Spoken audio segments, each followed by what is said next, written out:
तो हेलो दोस्तों, कैसे हैं आप सभी लोग। मैं आशा करता हूं कि आप सभी अच्छे होंगे। पिछले एपिसोड में देखा था कि रोवन की मृत्यु हो चुकी है, लेकिन उसकी तहकीकात करने के लिए यहाँ पर शेरिफ उसे ढूंढने के लिए आता है ताकि कोई जानवर के निशान मिल जाए इसे। अब वह शेरिफ वेडनेसडे के पास आता है, जिसमें उसे पूछता है क्या तुमने उसे देखा था रोवन को, तुम वहाँ पर क्या कर रही थी। लेकिन विम्स उसे बता दे इसे कुछ भी नहीं पता, तुम यहाँ से जा सकते हो। लेकिन वेडनेसडे उसकी बात नहीं मानती, उसे बताती है दरअसल में वो मुझे फंक्शन में मिला था, लेकिन वो जंगल की तरफ जा रहा था, मैंने उसका पीछा किया, लेकिन उसे एक खतरनाक जानवर आया और उसकी मौत हो गई, मैंने अपनी आंखों से देखा है। लेकिन शेरिफ उसकी बात नहीं मानता, वह बताता है शायद तुमने ही यह हत्या की है क्योंकि ये नेवरमोर एकेडमी वालों का ही काम है। लेकिन वेडनेसडे बोलती है आप भी जानते हो और मैं भी जानती हूँ कि वहाँ पर एक खतरनाक जानवर है। तभी वहाँ पर रोवन आ जाता है। दरअसल में यहाँ उसे समझ में नहीं आ रहा होता कि रोवन जिंदा कैसे है, वो तो मर चुका है।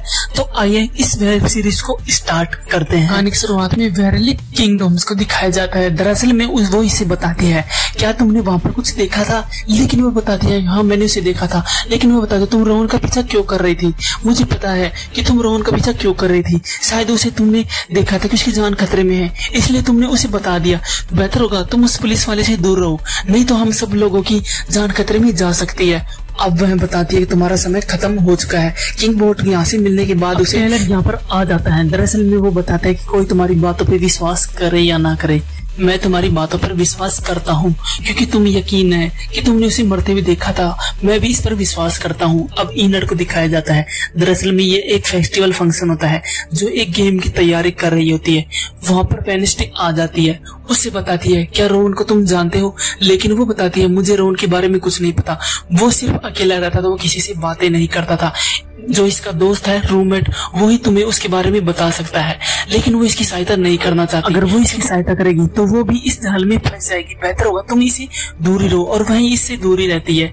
अब हमें दिखाया जाता है वह उस कागज को देखती है जहाँ पर वो रोवन के पास से मिला था। उस कागज पर एक निशान होता है जो गोल चक्कर का होता है। उसे समझ में नहीं आ रहा था कि ये क्या है। इसके पास चली जाती है, वह बताती है मुझे पता है तुम रोवन का पीछा क्यों कर रही थी, क्योंकि तुम्हें सपने आते हैं कि रोवन मरने वाला है। ये सपने शायद तुम्हारी माँ को भी आते थे, जिस वजह से वो परेशान रहते थे, उसे लगता था कि वो पागल हो रही है।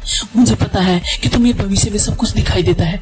जिस समय उस व्यक्ति की मृत्यु हुई थी जिसकी गर्दन टूट गई थी, मैं उसी वक्त समझ गई थी कि तुम्हें सपने आते हैं जिससे तुम भविष्य में लोगों को देख सकते हो उसके साथ क्या होने वाला है।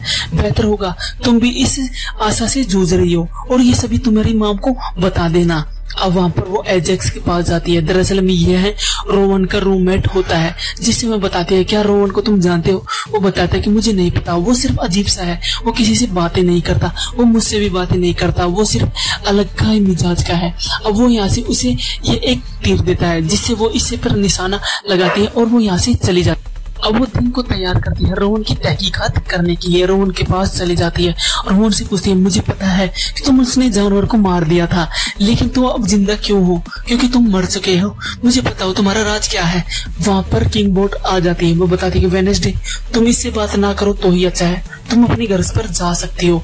अब वो यहाँ पर थिंग उसे भेज देती है। दरअसल में थिंग उसका पीछा करता है, लेकिन थिंग धोखा खा जाता है क्योंकि वो बूढ़ा आदमी बदल चुका है और वो अपना बेस बदल कर बाहर आ जाता है। थिंग उसे ढूंढता रहता है कि वहाँ पर रोवन कहाँ है, लेकिन उसे नहीं मिलता। वो बाथरूम में जाता है लेकिन उसे रोवन कुछ भी नहीं दिखाई देता। अब वह बाहर आता है, वहीं वहाँ पर दिखाया जाता है रोवन जो विम्स का रूप धारण कर लेता है और एक अलग ही रूप अलग अलग चेंज कर लेता है।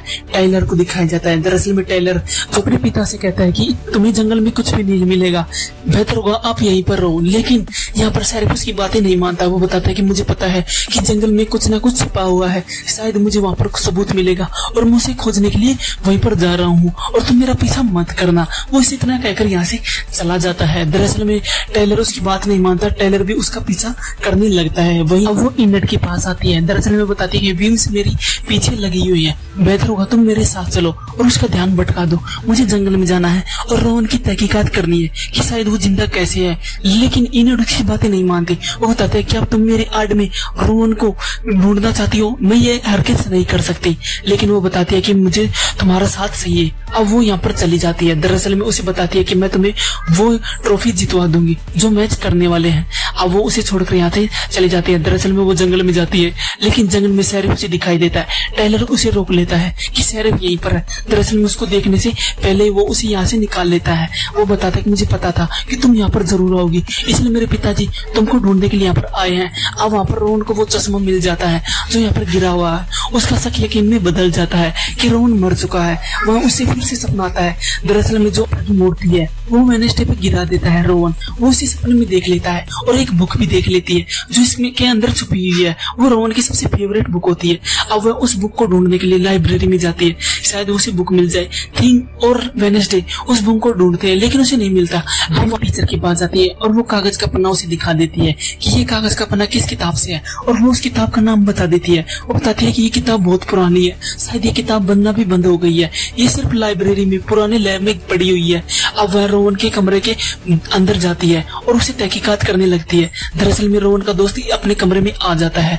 दरअसल में प्रियंका बांकल है जो एजेक्स से प्रेम करती है। वो बताती है कि तुमने मुझसे ब्रेकअप क्यों किया, शायद तुम्हें वेडनेसडे अच्छी लगती है, तभी तुम उसके पीछे पीछे लगे रहते हो। तुम्हें वो अच्छी लगती है, क्या मुझे अच्छा नहीं लगता? लेकिन वो बताता है उस वेडनेसडे में कुछ भी नहीं है, मैं कल उसी बोट रेस में हरा दूंगी जिससे उसका चेहरा देखने लायक होगा, बेहतर होगा। तुम मुझसे चाहो, मैं तुमसे प्यार करती हूँ। लेकिन एजेक्स बोलता है तुम्हारे अंदर एक जलन है जो मैं कभी भी नहीं अपनाऊंगा, शायद तुम्हारे पैसे यही एक हालत है जिसलिए मैंने तुम्हें ब्रेकअप कर लिया है। अब वहाँ पर दिखाया जाता है इनट की एक फ्रेंड जिसका एक्सीडेंट हो गया है, रोने लगती है। दरअसल में वेडनेसडे बताती है कि मैं उसकी सहायता कर सकती हूँ। दरअसल में तुम्हारे दोस्त की तरह मैं भी तुम्हारी बोट रेस में हिस्सा लूंगी और प्रियंका बांगले को हरा दूंगी। अब यहाँ पर बोट रेस स्टार्ट हो जाती है। दरअसल में प्रियंका बांकले और वेडनेसडे और दरअसल में दो टीम और होती है जो बताती है कि मैं तुम्हें पूरी तरह से हरा दूंगी, तुम्हारा चेहरा देखने लायक होगा। अब यहाँ पर गोली चलती है, ये सभी भागने लगते हैं। तभी प्रियंका बांकले जो अपना एक दोस्त होता है उसे पानी में कूदने देती है, और दरअसल में एक व्यक्ति जो इसकी नाव को टच कर रहा होता है जो इसे हथियार बनाकर इन लोगों के ढाल को घेर देता है, जिससे वहां पर वो गिर जाता है। दरअसल में एक टीम जो अब गिर चुकी है। अब यहाँ पर 3 टीम बची होती है, प्रियंका बांकले और वेडनेसडे और एक इन फ्रेंड की बनी होती है जो यहाँ पर आगे बढ़ रही होती है। तभी थिंग उसकी सहायता करता है जो उसे जाल फेंक देता है जिसमें वो मछुआरा फंस जाता है। दरअसल में उसे नहीं निकल पाता। अब ये सभी आगे बढ़ने लगते हैं। दरअसल में उस जंगल पे जाते हैं जहाँ पर उसे वो झंडा लेना होता है। तभी इनट को बताती है कि तुम्हें यही रुकना होगा, नहीं तो प्रियंका बांगले हमारे बोट के साथ कुछ कर देगी। लेकिन इनट यहाँ पर रुक जाती है, वही थिंग और यहाँ पर उसको एक चकमा देकर चला जाता है। अब वहाँ पर वेडनेसडे को एक सपना आता है जहाँ पर वो एक लड़की होती है जो इससे मिलती है। वो बताती है कि तुम्हें इस जगह की रानी हो, तुम्हारा इस जगह पर हक है। उसे बार बार सपना आता है और वो यहीं पर बेहोश हो जाती है। प्रियंका बांकले बता रहे कि अब उठ जाओ, तुम्हारी नींद पूरी हो गई हो। तो वो झंडा उखाड़कर यहाँ से चली जाती है। लेकिन वेडनेसडे फिर अपना झंडा लेकर यहाँ पर वापस जा रही होती है जहाँ पर एक दोस्त को दिखाया जाता है जिसकी ढाल फिर से डूबने लगती है। दरअसल में इसकी नाव डूब जाती है। यहाँ पर 2 टीम बची हुई होती है, यहाँ पर प्रियंका बांकले और वेडनेसडे। वहाँ पर दिखाया जाता है भीम उन दोनों को देख रही होती है, लेकिन वो समझ जाती है कि यहाँ पर कुछ न कुछ हो रहा होता है। तभी वो उसे मारने वाली होती है, लेकिन प्रियंका बांकले फिर से चाल खेलती है। दरअसल में वो मछुआरा इनकी नाव पर आ चुका होता है, इसे ढाल को गिराने वाला होता है। वो थिंग को इशारा करती है कि तुम्हें नीचे जाना होगा। वो पानी के अंदर जाता है जिससे वह एक पंच मारता है और वो यहीं पर बेहोश हो जाता है। अभी दिखाया जाता है यहाँ पर वेडनेसडे जो इसका तीर लगा हुआ होता है इसकी नाव में, जो इसका पूरी तरह से छलनी कर देता है। प्रियंका बांकले का नाव अब यहाँ पर पूरी तरह से क्षतिग्रस्त हो गया है जो पानी के अंदर डूब जाता है। अब वेडनेसडे का जहाज आगे निकल चुका होता है। दरअसल वेडनेसडे की टीम अब यहाँ पर जीत चुकी होती है। इनट जो एक फेस्टिवल की तरह बन चुकी है। इनट बहुत खुश होती है क्योंकि उसने कितने सालों से यह ट्रॉफी नहीं जीती थी, आखिरकार उसका सपना पूरा हो गया है। लेकिन वेडनेसडे खुश नहीं होती है क्योंकि वो उस बुक को खोजना चाहती है जो रोहन के पास थी। यहाँ पर वो ढूंढने की कोशिश करती है, यहाँ से वो इस फेस्टिवल से निकल जाती है। इनट बहुत खुश होती है कि उसका सपना आखिरकार पूरा हो चुका है। अब यहाँ पर वेडनेसडे यहाँ से निकल जाती है उस बुक को ढूंढने के लिए, और वो एक कमरे के अंदर जाती है जहाँ पर एक बड़ी सी मूर्ति होती है। उसे अजीब सी दिखाई देती है, वो समझ जाती है कि इसके अंदर कुछ है। दरअसल में उसके हाथ में एक बुक होती है। वहाँ पर इनट आ जाती है और उसे वहां से लेकर चली जाती है। अब वह फिर कल रात आती है और उस बुक को पढ़ने लगती है। उस बुक के अंदर कुछ अक्षर लिखी होती है जो अपने बुक में उतार लेती है, और उतारने के बाद वहां पर उसे सोल्व कर रही होती है, और वो सोल्व करने से पहले ही वहां पर उसका दरवाजा खुल जाता है। दरअसल में वो गोल पॉइंट बना देती है जिससे उसका दरवाजा खुल जाता है और वो एक लाइब्रेरी के अंदर चली जाती है। दरअसल में लाइब्रेरी का दरवाजा, जो पुरानी किताबें यहाँ पर लिखी होती है, जो यहीं पर पड़ी हुई होती है काफी सालों से, वो उसके अंदर जाती है। और उसके अंदर के जाने बाद उसे वहां दिखाया जाता है यहाँ पर अजीब गरीब चित्र लगे हुए होते हैं, फोटो लगे हुए थे, जिसमें उसकी माँ की फोटो होती है, जो उसे खुन्नस भरी निगाहों से देख रही होती है। उसे अजीब सा लग रहा होता है। अब उसे वो बुक मिल गई होती है जो यहाँ पर उसकी टीचर ने बताया था। दरअसल में ये वही बुक है जो उसका पन्ना गायब था, वो उसके पास अपने पास लेकर आ जाती है। दरअसल में वो बुक ले ही रही होती है, तभी अचानक वो एक व्यक्ति आता है जिसे काला कपड़ा डालकर वो यहाँ पर वेडनेसडे को चुरा कर लेके चला जाता है। तो दोस्तों, आपको ये वेब सीरीज कैसी लगी कमेंट करके हमें जरूर बताएं। ऐसी और वीडियो देखने के लिए हमारे चैनल को जरूर सब्सक्राइब करें। तब तक के लिए धन्यवाद।